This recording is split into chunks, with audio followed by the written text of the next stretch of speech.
Sukkot we take the Arba Minim, the Lulav, the Esrog, the Hadassah, and the Arava. As we know, Gemara says that Esrog has, the Chazal say in the Medrash, that Esrog has Tam and Reach, the Arava has neither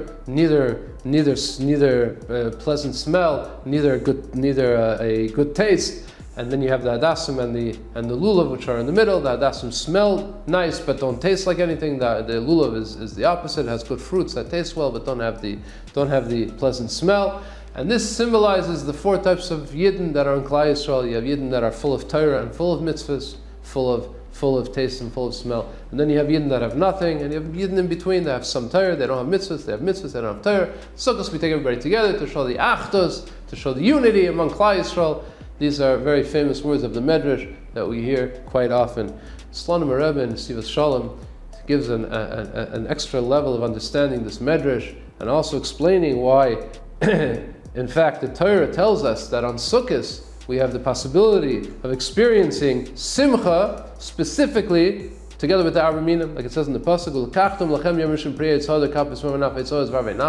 take all these four Minim, the Dal Minim, with that you should be joyous in front of Hashem, your God, Shavas Yom, 7 days. So there's a very, very deep connection between taking the Dal Minim and being happy, being joyous, specifically on the Yom Tov of Sukkot. Says the Rebbe of Slonim, quotes the Maral, which says in several places, the Maral says that the word Shalom, the word peace, is intricately connected with the word Shalem, Shlemus, completion.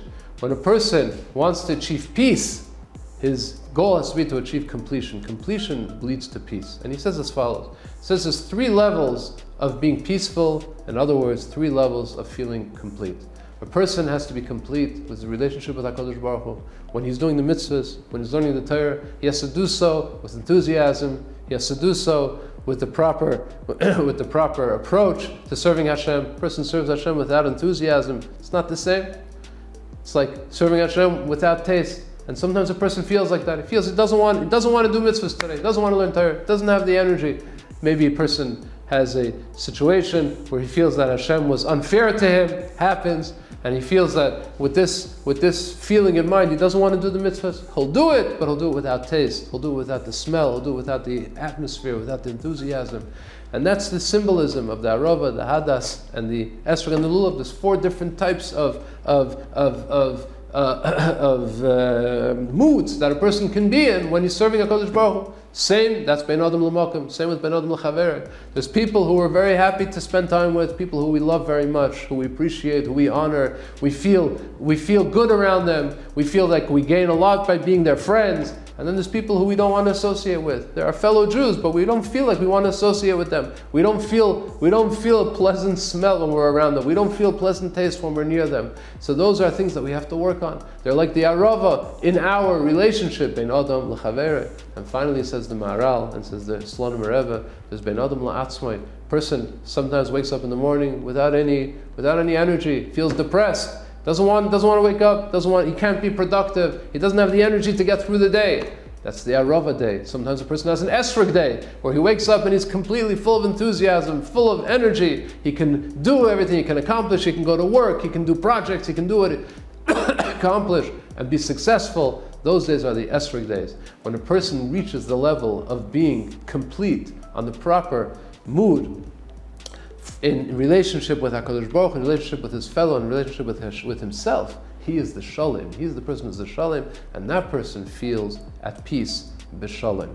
Says the Sivas Shalom, says the Slonim Rebbe, on Sukkot, we have to acknowledge and appreciate that we have these 4 different types of times that we go through, 4 different periods that we go through. We sometimes feel more connected with HaKadosh Baruch Hu, sometimes less. Sometimes we feel we want to serve HaKadosh Baruch Hu, sometimes we have trouble getting to that level. We feel that we like our fellow Jews, sometimes we feel that less, our Avas Yisrael, and sometimes we feel with ourselves. We feel good about ourselves, sometimes we feel less good about ourselves. On Sukkot, we acknowledge and we appreciate these 4 different minim, and we bring them together. And we try and we strive, at least during these 7 days, to put them together. And one should balance out the other, and we should reach and achieve, we should aspire to the levels of the Esrog that we should all feel in the Tam and the Reach and the taste and the smell on Sukkot of being shalom with our relationship in mitzvahs, doing mitzvahs with Hashem, with HaKadosh Baruch Hu, shalom and complete and peaceful with our relationship with our fellow Yidden, with Klal Yisrael. We bring everybody together in the Sukkah. We come together, ba'achdos. Everybody leaves their different homes, their individual homes, and we're all the same. We're all out on the streets. And shalom within ourselves. To bring Sukkot should bring a person to the level where he feels motivated and energized within himself, to feel good about himself. A person will do that. Obviously, that leads to the great simcha, which we're promised will come on the Yom Tov of Sukkot. Wishing everybody a chag, kosher, v'sameach. Please don't forget to subscribe. You'll get the video every week by subscribing. Put a like. Thank you very much. Good Shabbos.